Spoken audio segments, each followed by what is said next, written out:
மாமா, சாப்பிட்டாச்சு சாப்பிட்டாச்சு. உடனே பாவாடை கொடுத்த கவரில் உள்ள பணத்தை கல்லால் எடுத்து வச்சிருக்கேன். பார்த்து யார் யார் எம்பிட்டு கொடுத்தான்னு எழுதி வச்சிருக்கீல்ல? எல்லாம் எழுதி வச்சிருக்கேன் மாமா. சரிப்பா சரிப்பா. சரி, அப்படியே எல்லாரும் ஒத்தாப்புல நில்லுங்க, நான் சுற்றி போட்டுறேன். கேட்க மாட்டியே எவ்வளையே? அடி நில்லு, அதெல்லாம் சுத்தணுங்கிறேன்ல. அப்படியே ஹோட்டலுக்கு நேராப்புல நில்லுங்க, ஹோட்டலுக்கும் சேர்த்து சுற்றிடுவோம்.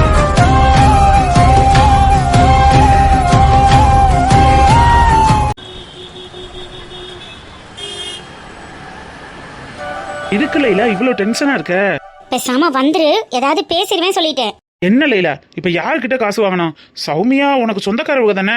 சொந்தக்காரினாலும் அவ பணக்காரி. நான் ஒண்ணும் இல்லாம தானே இருந்தேன். ஒன்னால நம்பி வந்ததாயா எனக்கு இந்த நிலைமை. இப்போ ஒரு நல்ல நிலைமையில இருக்கும் போதும் அவகிட்ட கை நீட்டி காசு வாங்க வேண்டியதாயிருச்சுல. விடு லைலா, ரோட்ல நாதி எத்து நிக்கிறதுக்கு ஏதோ காசு கிடைச்சு பெட்ரோல் போட்டு வந்துட்டோம்ல, போயிட்டு ஜிபே பண்ணி விட்டுருவோம். ஜிபே பண்றோம், போன் பே பண்றோம், அதெல்லாம் பிரச்சனை இல்ல. அவ கண்ணு முன்னாடி அசிங்கப்பட்டு அவ நக்கலா சிரிச்சது எப்படி இருந்துச்சு தெரியுமா? அவ என்ன சொன்னான்னு கேட்டல, கார் வாங்கிட்டா மட்டும் பத்தாது, அதை ஓட்டுறதுக்கு பெட்ரோல் போடுற அளவுக்கு தகுதியா இருக்கணும்னு சொல்றா. அப்போ நம்ம ஓசியில கார் வாங்கி வச்சிருக்கோம், பெட்ரோல் போடுறதுக்கு நம்ம கிட்ட காசு இல்ல, அதுக்கு தகுதி இல்லைன்னு ஓப்பனா சொல்லிட்டு போனான்னு தானே அர்த்தம். இப்ப அதையே நினைச்சுக்கிட்டு இன்னைக்கு டே ஃபுல்லா இப்படி டென்ஷனா இருக்க போறியா? லைலா, குசு கால் பண்றா. ஆமா, தேவைப்படும் போதெல்லாம் கால் பண்ண மாட்டா. இப்ப எதுக்கு பண்றாளாம் என்னன்னு கேளு. அப்பவே கால் பண்ணியிருந்தோம்ல, ஏதாவது பிஸியா இருந்திருப்பாங்க, அதனால இப்ப அடிக்கிறாங்களோ என்னவோ. ஆமா, அவளுக்கு நல்ல ஜாலரா தட்டுவ. அட்டெண்ட் பண்ணு. ஹலோ குசு மேடம். குமார், கால் வந்திருந்தது, ஒரு முக்கியமான மீட்டிங்ல இருந்தேன். சொல்லுங்க குமார், என்ன விஷயம்? அது ஒண்ணும் இல்ல குசு மேடம், ஒரு சின்ன பிரச்சனை, அதுக்கு தான் கூப்பிட்டோம். ப்ராப்ளமா? வாட்? என்ன ப்ராப்ளம்? என்னாச்சு? ஐ ஓகே? லைலா என்ன பண்றா? ஒழுங்கா ஜாய் பண்றாளா? எதுவும் ப்ராப்ளமா? நான் வரட்டுமா? ஐயோ குசு மேடம், அந்த அளவுக்கெல்லாம் பிரச்சனை இல்ல, சின்ன பிரச்சனை தான். வண்டியில போயிட்டு இருக்கும்போது பெட்ரோல் தீர்ந்து போச்சு, கையிலையும் காசு இல்ல, அக்கௌண்ட்ல இருந்த காசை செலவு பண்ணிட்டோம், அதான் உங்களுக்கு அவசரத்துக்கு கால் பண்ணோம். இப்போ ஒன்றும் பிரச்சனை இல்ல. ஓ மை காட், நான் அமௌண்ட் கையில கொடுத்து அனுப்பி இருக்கணும், சுத்தமா மறந்துட்டேன். Oh shit. ஒன்றும் பிரச்சனை இல்ல, நான் லைலாவோட அக்கௌண்ட்டுக்கு அமௌண்ட் போட்டு விடட்டுமா? இல்ல குசு மேடம், ஒன்றும் பிரச்சனை இல்லை. இப்போ ரிலேட்டிவ் ஒருத்தவங்க வந்தாங்க, யதார்த்தமாக பார்த்து பெட்ரோலுக்கு பணம் கொடுத்துட்டாங்க, நாங்கள் காரில் தான் வந்துகிட்டு இருக்கோம். ஆமா, தேவைப்படும் போதெல்லாம் ஃபோன் எடுக்க மாட்டா. இப்போ எடுத்துட்டு என்ன சொல்றாளாம்? பணம் வேணுமான்னு கேட்குறாங்க லைலா. பணம் வேணுமா நான் கேக்குறா? ஆமா லைலா, நம்ம தான் இந்த வீட்டுக்கிட்ட வரப்போறோம்ல, அப்புறம் எதுக்கு பணம்? ஐயோ, பணம் போடுறதுனா போட்டு விட சொல்லியா? இந்த சான்ஸை மிஸ் பண்ணிட்டோம்னா அப்புறம் கிடைக்காதுல்ல. இந்த மாசத்துக்கு இன்னும் 10 நாள் இருக்கே, அது வரைக்கும் ஓட்டணும் இல்லையா? நம்மளுக்கும் செலவுக்கு தேவைப்படுதுல்ல. லைலா, நல்லா இருக்காது, எதுக்கு, பார்த்துக்கலாம் விடு. இங்க வச்சு பாப்ப, என்னத்தை வச்சு கொடுப்ப? பேசாம வாயை மூடிக்கிட்டு, இப்போதைக்கு தேவைப்படுது, இன்னும் பெட்ரோல் போடல, நான் சும்மா தான் சொன்னேன், எனக்கு போட்டு விடுங்கன்னு சொல்லு. ஏதோ 1000 2000 கிடைச்சாலும் பரவாயில்ல தானே? குமார், அப்ப பெட்ரோல் போட்டீங்களா? அது ஓகே, அப்ப வந்துச்சிக்கீங்களா? அமௌண்ட் போட வேண்டாமா? சொல்லியா? இல்ல குசு மேடம், அது நீங்க சங்கடப்படுவீங்களேன்னு தான், உங்களுக்கு அசிங்கமா இருக்குமேன்னு போட்டுட்டோம்னு சொன்னேன். இன்னும் பெட்ரோல் போடல, ரோட்ல தான் நிக்கிறோம், ஒரு மாதிரி சங்கடமா இருக்கு, என்ன பண்றதுனே தெரியல. ஓ மை காட், என்ன நீங்க என் கூட இருந்துக்கிட்டு அமௌண்ட் இல்லைன்னு? ஒரு நிமிஷம் போனை கட் பண்ணுங்க, நான் அமௌண்ட் போட்டு வரேன். இல்ல குசு மேடம், அது என்ன, போனை கட் பண்ணிட்டாளா? ஆமா லைலா, போனை கட் பண்ணிட்டு நான் பணம் போட்டு விடுறேன்னு சொல்லிட்டா. லைலா, என்ன மொபைல்ல பணம் ஏறிடுச்சா? ஆமா லைலா, எப்படி பார்க்காமலே சொல்ற? அதெல்லாம் தெரியாமலா இருப்போம். சரி சரி, அடுத்து எங்க வண்டியை விடலாம் சொல்லு, எவ்வளவு போட்டிருக்கா? 20,000 போட்டிருக்கா லைலா. பரவாயில்லையே, நான் கூட ஏதோ 1000 2000 போடுவான்னு நினைச்சா 20,000 போட்டிருக்கா. சரி, அப்ப மதிய லஞ்சையும் ஹோட்டல்ல முடிச்சுட்டு போயிடலாம். லைலா, அட வாயா கொக்கி, வாழணும்னு ஆசைப்பட்ட வாழ்க்கைய நல்லா வாழ்ந்து தீர்த்துடணும். இதுக்கப்புறம் இந்த சான்ஸ் எப்படி வேணா மாறலாம்ல, கிடைக்கும் போது யூஸ் பண்ணிக்கிறது தான் புத்திசாலித்தனம். வா வா, இன்னைக்கு நல்ல கறி விருந்து சாப்பிட்டுட்டு போவோம்.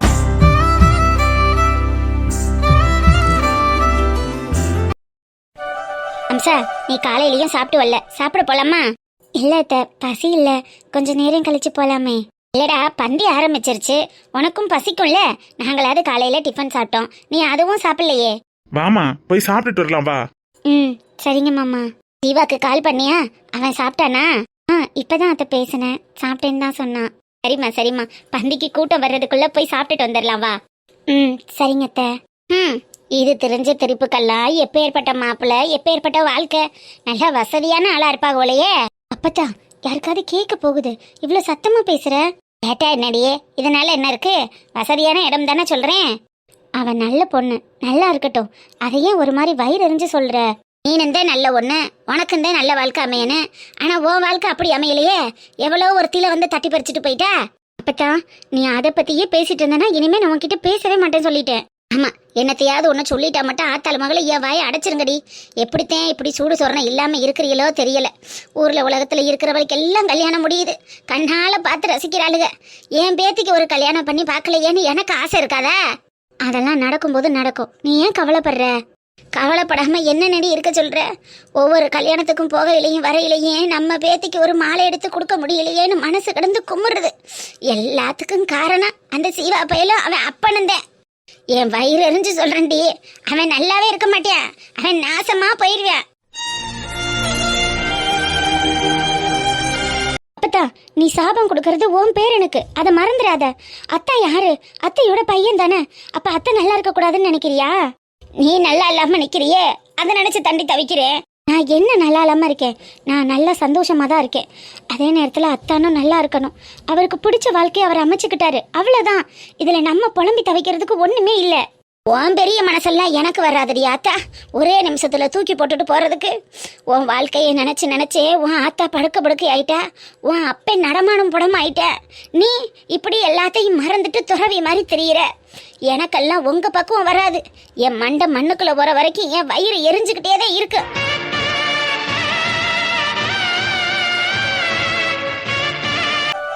சரி, அப்ப நான் போயிட்டு வரேன். கேசரி நிறைய இருந்துச்சுன்னு தூக்கில் எடுத்துக்கிட்டேன். போற வழியில பாவாடை விட்டு கொஞ்சம் கொடுத்துட்டு போறேன். சரிடி, கேசரி தான் மீந்து வச்சு, மத்ததெல்லாம் சரியா இருந்துச்சுல? ஆமாக்கா, ஆனா கேசரி நல்லா டேஸ்டாவும் இருந்துச்சுல்ல? அப்ப டெய்லி ஹோட்டலுக்கு இட்லி கடை மாதிரி காலையில டிஃபன் மட்டும் தானா? மத்தியானம் சோறுலாம் கிடையாதா? இட்லில ஏன் கிடையாது, சோறும் தான் உண்டு. மத்தியானம் சாம்பார், கூட்டு, பொரியல், வத்த குழம்பு எல்லாம் உண்டு. அப்ப இன்னைக்கு போடல? இன்னைக்கு ஓப்பனிங் ஃபங்க்ஷனுங்கிறதுனால காலையில டிஃபனோட முடிச்சாச்சுடி. மற்ற நாளெல்லாம் லஞ்சு உண்டு. ஓஹோ, அப்ப ஓகே. எக்கா, அப்ப மத்தியான சாப்பாட்டுக்கு வீட்டுக்கு சோறாக்க வேணாமா? ஆத்தி அன்னைக்கிலிக்கா, நம்மெல்லாம் ஹோட்டல் வச்சா யாரு கடைக்கு சாப்பிட வருவா? வியாபாரம் ஓடுமா ஓடாதா, எப்படி இருக்குமோ என்னமா இருக்குமோன்னு கவலைப்பட்டு போயிருக்கோம். ஆனா இந்த எரும மாடை பாத்தியா, மத்தியான சாப்பாட்டுக்கு வீட்டுக்கு சோறாக்க வேணாங்கிற சந்தோஷத்துல இருக்கு. இதையெல்லாம் கூட்டிக்கிட்டு நம்மளும் வியாபாரம் பண்ண போறோமேக்கா. என்ன இல்ல என்னன்னு கேக்குறேன், என்ன இழிப்பு? இல்ல, வனசக்கா சொல்றது நியாயமா பட்டுச்சு, அதான் சிரிப்பு வந்துருச்சு. கேட்டதுல இப்ப என்ன தப்பு? காலையில டிஃபன் இப்போ ஹோட்டல்ல சாப்பிட்டோம். வீட்டுல யாராவது டிஃபன் செஞ்சோமா? குடும்பத்தோட வந்து உட்காந்து கொட்டிக்கிட்டோம்ல, அப்ப வீட்டு வேலை மிச்சமாகுது. அதே மாதிரி நெத்தமும் காலையில மத்தியானத்துக்கு ஹோட்டல்ல இருந்தே சாப்பாடு எடுத்துக்குவோமா, இல்ல வீட்டுல தனியா சமைக்கணுமான்னு கேட்டது ஒரு குத்தமா? குத்தமே இல்லடி நடாலி, குத்தமே இல்ல. அப்படி சொல்லு நிக்கலிக்கா, ஒவ்வொரு விவரம் தெரிஞ்சுக்கலாமேன்னு தானே கேக்குறேன். அடியே, நீ ஹோட்டல்ல சமைக்கிறத வீட்டுக்கு எடுத்துட்டு போனாலும் சரி, இல்ல நீ வீட்டுலயே உன் மாமா மாமியாளுக்கு பிடிச்சது மாதிரி சோறை ஆக்கிக்கிட்டாலும் சரி, உன் வசதியை பொறுத்துட்டேன். நாங்க கடையில வந்து எடுக்கையில எடுக்காதீன்னுலாம் சொல்ல மாட்டோம். எதுக்கு சொல்ல போறோம்? நம்மளுக்கு போகத்தானே மத்தது. ஏக்கா, அந்த வேலையெல்லாம் வச்சுக்கிறவே கூடாது. ஏன் வச்சுக்கிற கூடாது? அடி லூசு, ஹோட்டலுங்கிறது தனி பைத்தியமணி. அப்படிலாம் ஒன்றும் தேவையில்லை. 4 குடும்பத்துக்கும் 4 திசையில எடுத்தா அப்புறம் ஹோட்டலுக்கு என்னென்ன ஆகும்? வீட்டுக்கு சமைக்கிறது வீட்டுக்கு தனிக்கா, ஹோட்டலுக்கு தனி சாப்பாடு தான். மிஞ்சி போனதுகளை ஆளுக்கு பாதியாக பிரித்து கொண்டுட்டு வந்துக்குருவோம். மற்றபடி ஹோட்டல் சாப்பாடு தான் வீட்டுக்கும்லாம் ஒன்றும் கிடையாது. பிள்ளைய ஏதாவது ஆசைப்பட்டு கேட்டுச்சுங்கன்னா அதை கொண்டுட்டு வந்து கொடுப்போம். அம்படு தனி தவிர ஹோட்டல் தனி வீடு தனி, அதை ஃபஸ்ட்டு புரிஞ்சுக்கிறேன். எதுக்கு நீ இப்படி டென்ஷன் ஆகிட்டு இருக்க? அவன் டென்ஷன் எங்க முட்டியும், ஆனா உள்ளதைத்தானே சொல்கிறேன். எக்கா எப்படிக்கா? அவன் சொல்றதும் சரியா தான் படுது நடுவாளி. ஒருத்தன்னா பரவாயில்ல, 4 பேர் சேர்ந்து கூட்டா பண்ணும்போது அது சரியா வராது மக்கா. கடைசியில மிஞ்சினதை எடுத்துட்டு போய்க்கிருவோம். நெத்தாம ஹோட்டல்ல 2 வேளைக்கும் சாப்பிட்டா அப்ப வர்றவங்களுக்கு நம்மளுக்கு முன்ன பின்ன இருக்கும்ல. அப்ப நம்ம அளவு பார்த்து போட முடியாது பத்தியா. ஹோட்டலு தனி வீடு தனி, அப்பதான் சரியா இருக்கும். எனக்கும் வனசாக்கா சொன்னதான் கரெக்டுன்னு படுது. வீட்டில் நம்மளுக்கு முடிஞ்சதை செஞ்சுட்டு வந்துடுவோம். முடியாத அன்னைக்கு மட்டும் வேணும்னா ஹோட்டல்ல எடுத்துக்கலாம். அப்படி பார்த்தா என் மாமியாவுக்கு வருஷம் 365 நாளும் முடியலைன்னு தான் சொல்லும். அதுக்கெல்லாம் எங்கே போறது? அது ஓம் பாடு, உன் மாமியா வாடும் டீ. அதுக்கெல்லாம் நாங்கள் என்ன செய்ய முடியும்? நீ தான் சமாளிக்கணும்.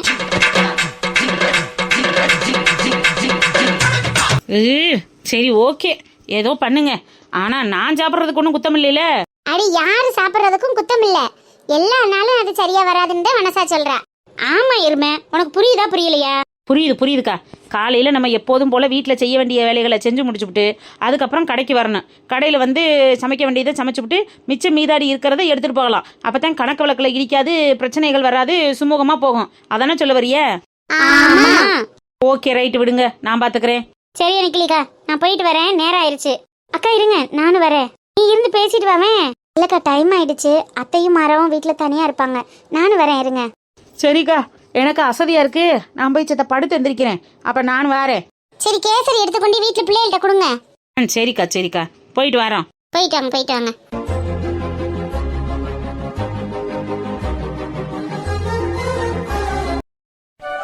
அக்கா, உங்க உண்ணியத்துல இன்னைக்கு நல்ல சாப்பாடு, வயிறார திருப்தியா சாப்பிட்டாச்சுக்கா. சாப்பிட்டா சரி. என்ன காலையில அவளுக்கு ஹோட்டல்ல டிஃபன் சாப்பிடாம வந்திருந்த, மத்தியானத்துக்கு நல்லா தின்றுருந்துருக்கலாம். காலையில போட்டு திண்டு தொலைஞ்சிட்டோமா, அதே மத்தியான சோறு எவ்வளோ மட்டைன்றுச்சு. ஆமாக்கா, அவளுக்கு கடையில போய் அந்த டிஃபனுக்கு நின்றதுக்கு மத்தியானத்துக்கு இந்த கறிக்கஞ்சி குடிக்க வந்திருக்கலாம். கம்மான்னு கோழிக்கறி குழம்பு இன்னும் என் கையை விட்டு போகலக்கா. அம்புட்டு ருசி.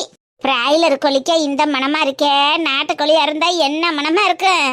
அதான் ஆட்டுக்கறியா அலுவா தொண்டு மாதிரி போட்டிருந்தாங்களே, அப்புறம் என்னக்கா இருக்கு? அதை காட்டி என்ன வேணும்? ஆமாக்கா, அதை காட்டி என்ன வேணும்? வாங்க, இனி போய் காலை கையை நீட்டி செத்த விழுந்து படுப்போம். அப்பத்தான் சாப்பிட்ட சாப்பாடெல்லாம் செரிமானமாகும். அதேன் சரி. இன்னைக்கு நல்ல முகூர்த்தம் போல் இருக்கு. நிறைய கல்யாணம் நடக்குது பாருங்களேன். ஆமா ரஞ்சிதா, சரி வா, நேரம் ஆயிடுச்சு, வீட்டுக்கு கிளம்புவோமா? அதான் சாப்பிட்டாச்சுல்ல. சரிங்க, கிளம்பலாம். என் தங்கச்சி கிட்ட மட்டும் ஒரு வார்த்தை சொல்லிட்டு வந்துடுறேன். சரி, சொல்லிட்டு சீக்கிரம் வா. நான் காலையில பர்மிஷன் போட்டு தான் வந்தேன். மத்தியானம் வேலைக்கு கிளம்பணும். என்னைக்கோ ஒரு நாளைக்கு குடும்பமா வெளியில வரும்போது கூட லீவ் போட மாட்டீங்களே, அப்பவும் பர்மிஷன் தானா? வேலை அப்படி இருக்குல்லம்மா. சரி, இருங்க, நான் போய் சொல்லிட்டு வந்துடுறேன். சீக்கிரம் வாமா.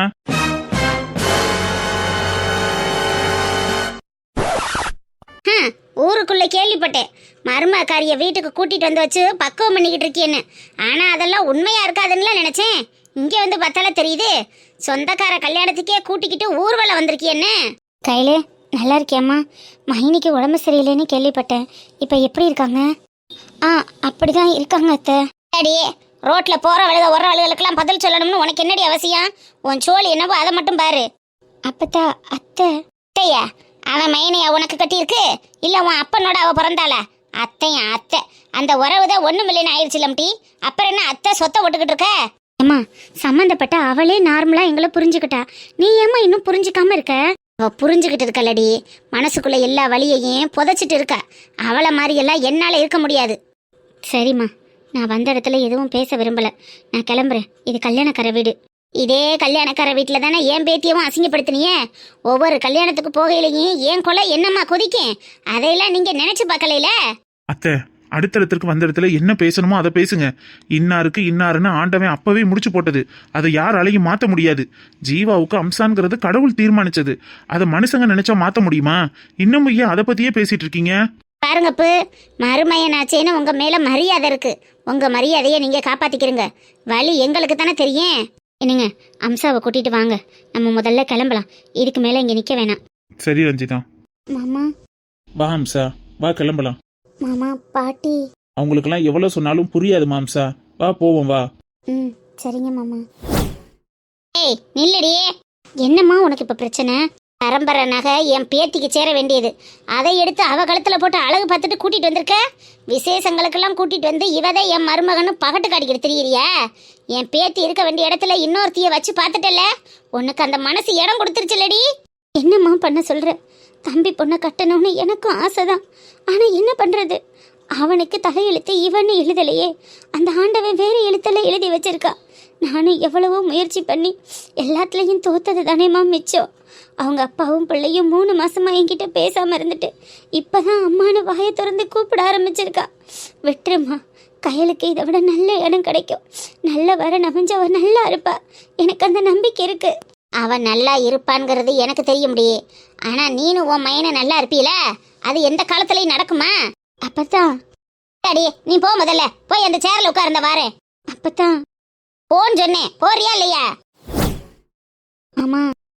நீ விடு அம்சா, அவங்க கேரக்டர் உனக்கு தெரிஞ்சது தானே. அம்சா, எப்படி இருக்கீங்க? எப்படி இருக்கீங்கன்னு கேட்டேன். நல்லா இருக்கீங்களா? ம், நல்லா இருக்கேன்ப்பா. நீ எப்படி இருக்க? ஆ, நல்லா இருக்கேன். சாரி சாரி கயல்விழி, உங்கள் அம்மா உடம்பு சரியில்லாமல் இருக்கிறதுக்கு நானும் ஒரு வகையில் காரணமாயிட்டேன். சாரிம்மா. இப்போ அம்மா எப்படி இருக்காங்க? ஓகேவா? அம்மாவுக்கு ஒன்றும் பிரச்சனை இல்லைக்கா, நான் பார்த்துக்கிறேன். நான் பண்ணின தப்பால் தான் அம்மா இந்த நிலைமையில் இருக்காங்க. உங்களால் ஒன்றும் இல்லை. நீங்கள் தான் அத்தானுக்கு சரியான ஜோடி. அதை யாராலையும் மாற்ற முடியாது. கயல்விழி, சாரி மாமா, கல்யாணத்தன்னைக்கு நீங்கள் பட்ட அசிங்கத்துக்கு நான் தான் முக்கிய காரணம். என்னால் தான் அவ்வளோ பிரச்சனையும். நான் அத்தானை புரிஞ்சுக்கிட்டு அன்னைக்கே வேண்டான்னு ஒதுங்கி இருந்தேன்னா அப்போ தான் இந்த அளவுக்கு ஏற்பாடு பண்ணியிருந்திருக்க மாட்டாங்க. அம்சா அத்தான் கல்யாணம் நல்லபடியாக நடந்து முடிஞ்சிருக்கும். என்னால் தான் எல்லா பிரச்சனையும் வந்தது. எல்லாரும் என்ன மன்னிச்சிடுங்க. சாரி.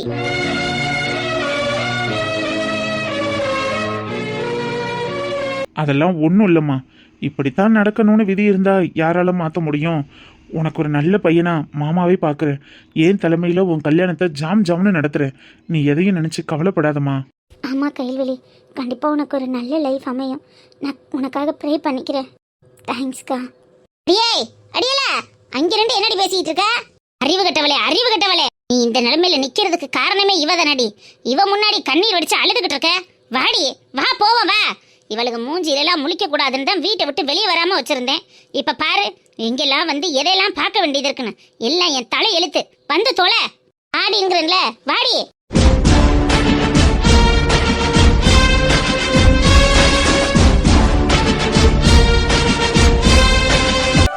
நல்லா வண்டி ஓட்டுறல இல்ல? எப்போ கற்றுக்கிட்ட கார் ஓட்டுறதுக்கெல்லாம்? கார் ஓட்டுறதெல்லாம் ஒரு பெரிய விஷயமா? நான்லாம் விட்டா ஃப்ளைட்டே ஓட்டுவேன். இது ஒரு பெரிய விஷயம்னு பேசிட்டு இருக்க? ஓட்டுவதான். ஆனால் கார் பயங்கரமாக ஓட்டுறிய இல்ல? என்னைய விட சூப்பராக ட்ரைவ் பண்ணுறிய. அதெல்லாம் நான் சின்ன வயசுல எங்க வீட்டில் டிராக்டர் இருக்கும்ல, அதை எங்க அண்ணன் வச்சுட்டு போகும்போது திருட்டுத்தனமா எடுத்து ஓட்டி ஓட்டி கத்துக்கிட்டது. இப்போ அப்படியே ஈஸியா சர்வீஸ் ஆயிடுச்சு. பாரேன் எப்படியெல்லாம் ஃப்ளாஷ்பேக் வச்சிருக்கேன்னு. ஆமா, இது பெரிய ஃபிளாஷ்பேக். ஆமா, நீ எப்ப கார் ஓட்ட கத்துக்கிட்ட? இல்லை லீல, பேசிக்காவே நாங்கள் ஒரு ராஜ பரம்பரை. எங்கள் தாத்தா பெரிய ப்ளஸர் வச்சுருந்தாரு. எங்கள் ஐயா அதுக்கப்புறம் உள்ள வண்டி வச்சுருந்தாரு. எங்கள் அப்பா மாருதி வச்சுருந்தாரு. நான் டொயோட்டோ வச்சுருந்தேன். இப்படி எங்கள் பரம்பரையே கார் ஓட்டி வளர்ந்த பரம்பரை லீல. கால்நடையாக நடந்ததா சரித்திரமே இல்லை. அப்புறம் எப்படி எனக்கு தெரியாமல் இருக்கும்?